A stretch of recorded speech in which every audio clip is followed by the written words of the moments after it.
What's up guys, I'm River. I'm Allison. And together we run Riv and Al, the daily vlogging channel. And today we have a very special vlog for you, taking you on a Chicago original foods tour. In a vlog this past week, we asked all of you what we should do on our day off, and you all voted for the food tour, so today we are making good on that. For our food tour, we're going to go to several different locations around the city to try and show you guys Chicago original foods. Original foods, so they may not necessarily be invented here, but perfected here. Now, just a disclaimer in right off the beginning, because I know there may be tons of debate, but this topic also has tons of debate, and that is that the places that we are going to be going today to get the foods happen to be some of our favorites.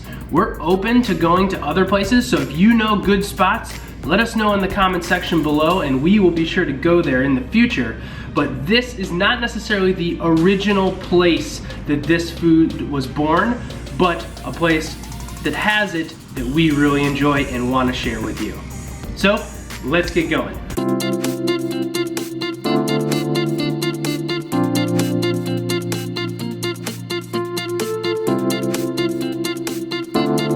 So our first stop today is a very special one that you wouldn't actually think belongs to Chicago, and that is the Palmer House Hotel in downtown Chicago in the Loop. Why the Palmer House, may you ask? Well, the Palmer House in downtown Chicago is the birthplace of the brownie. That's right, the brownie. You can thank the Palmer House for that, or more specifically, Bertha Palmer.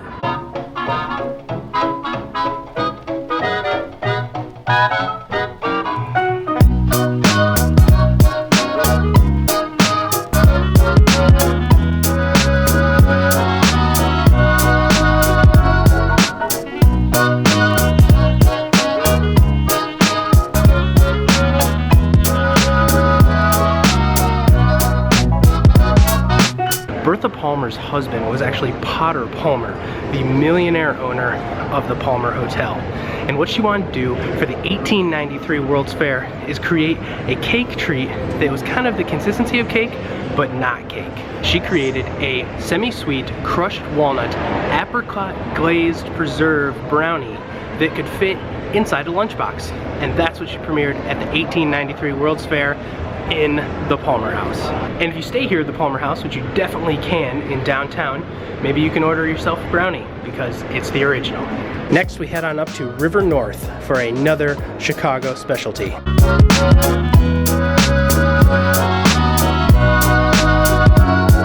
The next place on our food tour that brings us up here to River North is a little known place called Portillo's.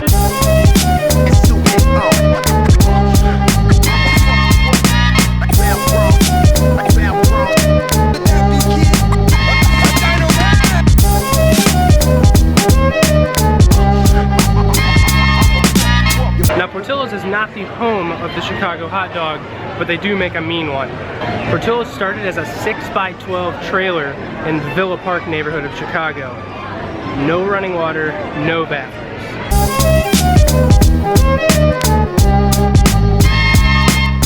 Sticking with the theme here of the 1893 World's Fair. And at that World's Fair, they previewed Vienna Beef, also a Chicago company.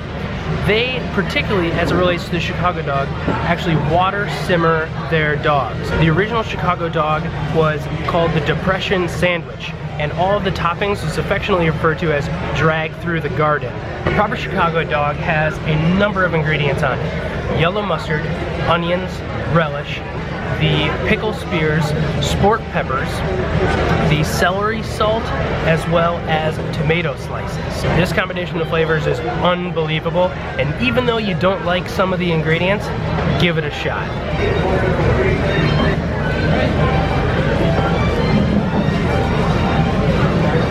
What's the word? Real good. They're also not the most graceful thing to eat. Another thing you have to get when you come here to Portillo's is the cake shake. It is a real slice of unbelievable chocolate cake in a shake. It's magnificent. Don't do it if you're counting calories, but do it anyway because I said so.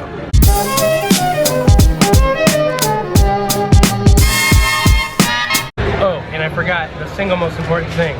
No ketchup allowed, ever. Most places that are like authentic Chicago don't even serve ketchup in their restaurant because it doesn't belong on the hot dogs. All right, after getting our hot dog, we're heading over to Chicago's Michigan Avenue for another tasty treat.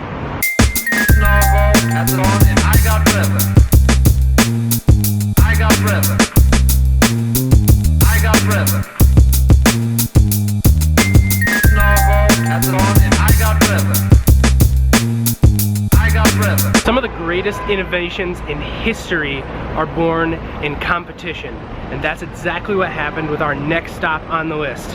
The Garrett family of Milwaukee, Wisconsin was innovating the actual use of popcorn as a snack. They're experimenting with all kinds of different flavors until they landed on the perfect mix. So our next stop is Michigan Avenue's Garrett Popcorn. Just walking up the street, you can already smell the popcorn, and the line's like way down there. They have like these fans that blow the popcorn smell down the street, so it like draws more people in. It's crazy. This place, every single time I've ever been here, has a line that's super long. That's the door in down there. Huge line. So our personal favorite mix is called the Chicago mix, or as they actually refer to it now, called the Garrett's mix. So the Garrett's mix is actually a mixture of cheese corn and caramel corn. It wasn't until the 1970s that customers were actually coming in on their own, buying 2 bags and 1 empty bag and mixing it themselves.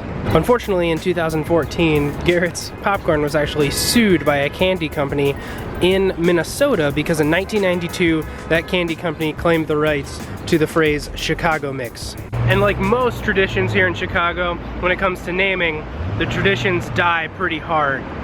I don't know, like Kaminsky Park, now US Cellular, or I don't know, the Sears Tower and now the Willis Tower.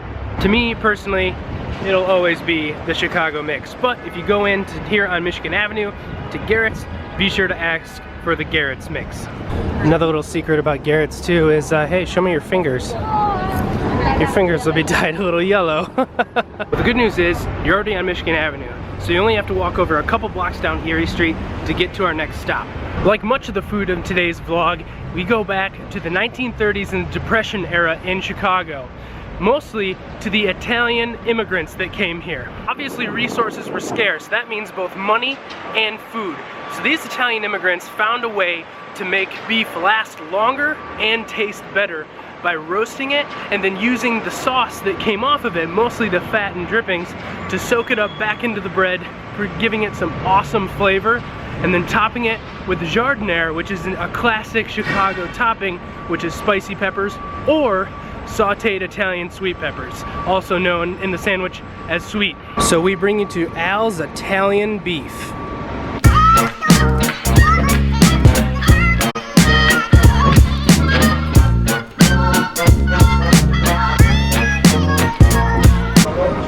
Got it with the hot peppers, dipped.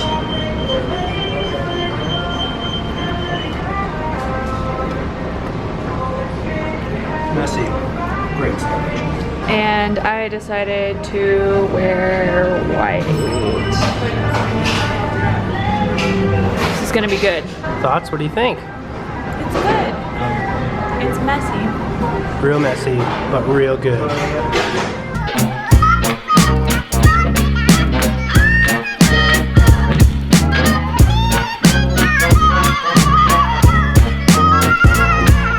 Has over 300 locations in the Chicagoland area.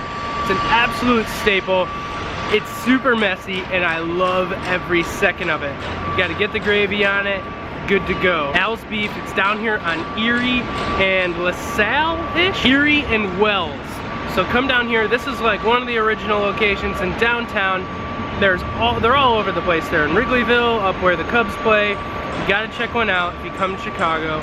It's an absolute Chicago classic. Now our next stop is going to cause the biggest amount of contention in this video, and that is having to do with the Chicago style pizza. The Chicago style pizza, there are many who claim to be the owner. The biggest claim has to be with Pizzeria Uno here in downtown Chicago. However, that is not where we are going to go. Now I mentioned at the beginning of the video that we would not necessarily be going to the original, but to Allison and I's favorites. And so, where we're headed next is Lumines Pizza.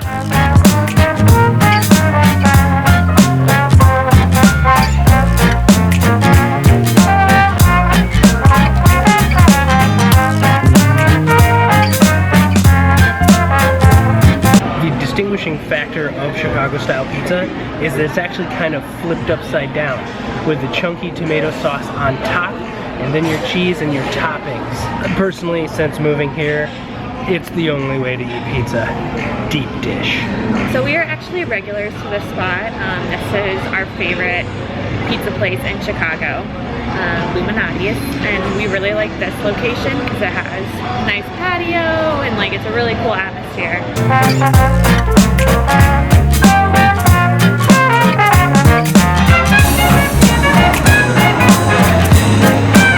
So we got a little baby pizza because we've been eating all day and we can't do this because normally like one of these pieces is almost good enough. So just kind of giving you the lay of the land here. So the traditional is like the Italian sausage and the mushrooms and the stuff like that has double cheese and then the diced kind of tomatoey sauce on top. I don't always, like any other kind of pizza, eat with a fork and knife, but this stuff, I don't want to screw it up, get it everywhere, so I always fork and knife it.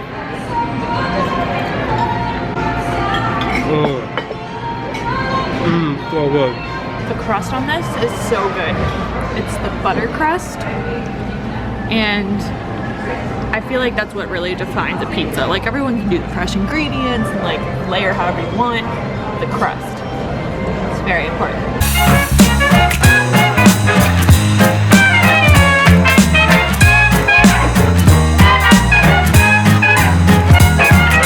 All right, we are leaving Lumines Pizza. Such an awesome food experience, like a total culinary masterpiece of pizza. I'm expressing my love affair for pizza right now. I gotta slow down. We eat pizza almost once a week.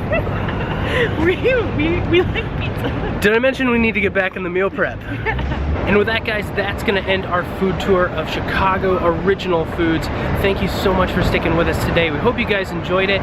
Be sure to check out all of those joints. If you have any questions, shoot us a note in the comment section below and we'll try to get back to you as soon as we can. Check out our social media links in the description below. This was a break from our normal vlog, but we just vlog every single day, upload a new video. So check out those social media links. Be sure to subscribe and we'll see you next time. Bye. Bye. Come to me, my melancholy baby. Cuddle up and don't